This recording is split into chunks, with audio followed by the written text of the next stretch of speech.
नमस्कार दोस्तों, आज हम आप लोग को बताने जा रहे हैं डी ब्लॉक के तत्व के लक्षण में अगला हेडिंग। ठीक है, देखिए क्या होता है रंगीन आयन एवं रंगीन यौगिक बनाने की प्रकृति।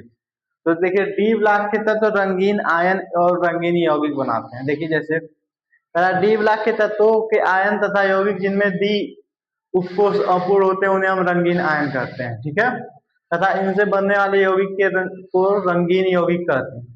अब समझिए रंगीन आयन क्या होता है। रंगीन आयन किसे कहते हैं? डी ब्लॉक के आयन जिसमें डी उपकोष अपूर्ण होते हैं उसे हम कहेंगे रंगीन आयन। जैसे देखिए ये Cr है ना, क्रोमियम।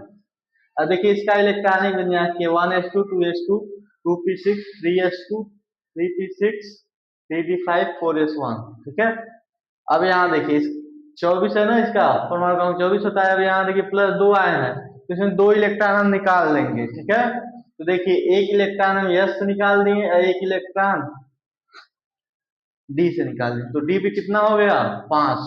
तो ये देखिए D को जो है वो पूरा पूरा भरा नहीं है। ठीक है, पूरा पूरा भरा हुआ नहीं है। D में 10 इलेक्ट्रॉन जब रहेगा तो वो रंगीन आयन नहीं होगा। ठीक है, लेकिन जब डी में 1 से लेकर 9 तक रहेगा तो वो सब जितने भी होंगे सब तब तो क्या होंगे रंगीन आयन होंगे। तो ये डी इलेक्ट्रॉन क्या है अपूर्ण है, इसलिए ये क्रोमियम क्या हो गया रंगीन आयन। इसका रंग कैसा होता है हरा। ठीक है, उसी तरह कॉपर देखिए, कॉपर का होता है 29 प्लस 2 है। ठीक है, प्लस 2 चार्ज है तो 2 इलेक्ट्रॉन हम क्या कर देंगे, पॉजिटिव चार्ज आता है तो 2 इलेक्ट्रॉन हम माइनस कर देते हैं। अगर यहाँ माइनस आता है तो 2 इलेक्ट्रॉन हम जोड़ देते हैं। ठीक है, तो इसका देखिए इलेक्ट्रॉनिक विन्यास कर लिए। ठीक है, ये देखिए आप बाहु के नियम के ये दोनों अपवाद होते हैं। तो ठीक है, इसलिए यहाँ 4s में 1 इलेक्ट्रॉन भरा, नहीं तो वहाँ 4s में दूसरे तत्व में 2 इलेक्ट्रॉन हो जाता है। ठीक है, तो देखिए एक इलेक्ट्रॉन यहाँ से निकल गया, एक इलेक्ट्रॉन यहाँ, डी पे कितना हो गया 9। ठीक है, तो ये डी पे 9, ये भी अपूर्ण हो गया। इसका रंग देखिए नीला होता है। ठीक है, ये भी हो गया क्या रंगीन रंगीन आयन।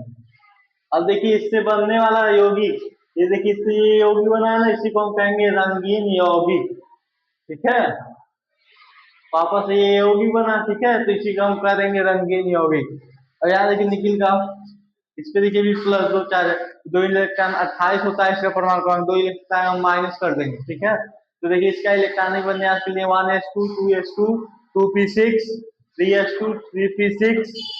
ठीक है, 4s2 3d8। अब देखिए यहाँ 2 इलेक्ट्रॉन माइनस करेंगे, यहाँ 4s2 क्या हो गया हट गया। देखिए यस से इलेक्ट्रॉन निकलते हैं, क्यों? क्योंकि यस ऑर्बिटल से ही इलेक्ट्रॉन निकलता है। डी ऑर्बिटल मजबूत होता है, अस्थायी होता है, इससे नहीं निकलता है। यस ऑर्बिटल कम अस्थायी होता है, इसलिए यस ऑर्बिटल से ही इलेक्ट्रॉन निकलता है। तो यहाँ 2 इलेक्ट्रॉन देखिए निकल गया। अब डी में कितने इलेक्ट्रॉन है 8, तो ये भी अपूर्ण है, इसलिए ये क्या है रंगीन आयन। सीधी सी बात है, देखिए रंगीन आयन क्या होता है जिसमें डी ऑर्बिटल में अपूर्ण इलेक्ट्रॉन होंगे। ठीक है, क्या रहेंगे अपूर्ण इलेक्ट्रॉन भरे रहेंगे, अपूर्ण रहेगा। डी उपकोष क्या रहेगा अपूर्ण रहेगा। ठीक है, तो वो होगा रंगीन आयन।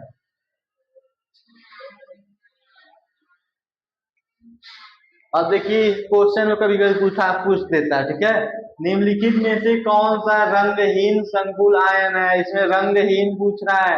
क्वेश्चन को आप लोग ध्यान से पढ़िए। ठीक है, कभी कभी बच्चे क्वेश्चन गलत पढ़ देते हैं जल्दी जल्दी में, ऐसे पढ़ते हैं निम्नलिखित में से कौन सा रंगीन आयन संकुल यौगिक है, तो इसमें मार के चले आएंगे। तो ये क्वेश्चन ध्यान से पढ़िए आप लोग। निम्नलिखित में से कौन सा रंगहीन संकुल यौगिक संकुल आयन है, तो रंगहीन पूछ रहा है। तो देखिए कॉपर तो रंगीन होता है, अभी आप लोग को बताएं। ये आयरन भी रंगीन होता है, ये भी रंगीन होता है। ये जिंक होता है वो रंगहीन होता है, क्यों?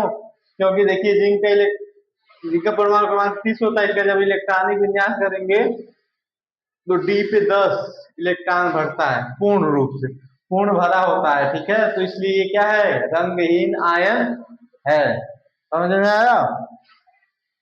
अब आगे देखिए उत्प्रेरक गुण क्या होता है, इसका इलेक्ट्रॉनिक विन्यास करके आप लोग चेक कर सकते हैं। इसका देखिए डी में 9 भरा है। ठीक है, इसका जिंक का कर लीजिए, जो तत्व तो इसी का कीजिएगा आप लोग अगर कंफ्यूजन इसका। ठीक है, इसका तो एक बार कर लेंगे हो जाएगा। नहीं यहाँ 3 है, इसका फिर से करना पड़ेगा। देखिए जिंक है, जिंक पे यहाँ +2 कर सकते हैं। ठीक है, 2 इलेक्ट्रॉन निकालेंगे निकालेंगे। चलिए इलेक्ट्रॉनिक विन्यास ही कर देते हैं। ठीक है, 1s2 2s2 2p6 3s2 3p6 3p6 हो गया, फिर 4s2 3d10। अब देखिए 6 4 10 10 10 20 हुआ, 20 10 30। अब दो इलेक्ट्रॉन इसको निकाल लीजिए, तब डी में कितने इलेक्ट्रॉन बढ़ रहे हैं? 10 पूर्ण रूप से। तो ये रंगहीन आयन है, ठीक है, रंगीन नहीं रंगहीन, ध्यान दीजिएगा आप लोग। अब आगे देखिए पांचवा उत्प्रेरक गुण। अब उत्प्रेरक आप लोग पढ़े ही होंगे, उत्प्रेरक आप लोग को हम बता भी चुके हैं, ठीक है। उत्प्रेरक का कार्य क्या होता है? उत्प्रेरक किसी अभिक्रिया की दर को क्या करता है? या तो बढ़ा देगा या घटा देगा। मान लीजिए कोई अभिक्रिया मंद हो रही, धीरे धीरे हो रही, ठीक है, अगर उसमें हम उत्प्रेरक डाल देंगे, उत्प्रेरक जैसे प्लेटिनियम हो गया, आयरन हो गया, ठीक है, तो वो उत्प्रेरक की दर को क्या करता है? बढ़ा देता है, ठीक है। तो यहाँ समझिए डी ब्लॉक के धातु और उनके यौगिकों में उत्प्रेरक गुण होते हैं, मतलब डी ब्लॉक के जितने भी धातु उसमें उत्प्रेरक के गुण होते हैं, ठीक है। इन धातुओं का यह गुण इनकी परिवर्तित संयोजकता एवं उनके पृष्ठ में स्थित परमाणु की मुक्त संयोजकता के कारण होती है। सीधी सी बात है, डी ब्लॉक के तत्वों में उत्प्रेरक गुण होते हैं, ठीक है। डी ब्लॉक के जितने भी तत्व होते हैं उसमें सब उत्प्रेरक गुण होते हैं। क्यों? क्योंकि इन धातुओं का यह गुण उनकी परिवर्तित संयोजकता है उनके पृष्ठ में स्थित परमाणुओं के कारण होता है।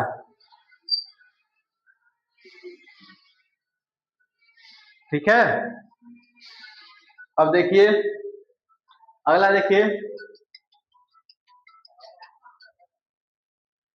मिश्र धातु का निर्माण। क्या संक्रमण धातुओं की त्रिज्याएं लगभग समान होती हैं, ठीक है। अतः संक्रमण धातुएं एक दूसरे के साथ मिश्र धातुएं बनाती हैं। अब देखिए उत्प्रेरक में क्या क्या हो, जैसे आयरन हो गया, ठीक है, निकिल हो गया, प्लेटिनियम, ये उत्प्रेरक का कार्य करता है, ठीक है। अब देखिए मिश्र धातुओं का निर्माण।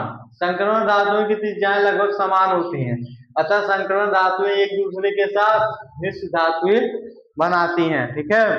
जैसे हो गया पीतल, कांसा, जैसे क्या है? मिश्र धातु बनाती है। मतलब डी ब्लॉक के तत्व जो होते हैं वो मिश्र धातु का निर्माण कर सकते हैं सीधे, ठीक है। उम्मीद करता हूँ यह वीडियो आप लोग को समझ में आया होगा। तीनों गुण, ठीक है। आगे 3-4 गुण और है, उसके बाद डी ब्लॉक के तत्व खत्म हो जाएगा, ठीक है। उसके डी ब्लॉक के यौगिक के बारे में पढ़ना है, ठीक है।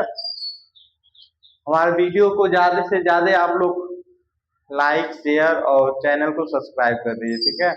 Thank you for watching my video.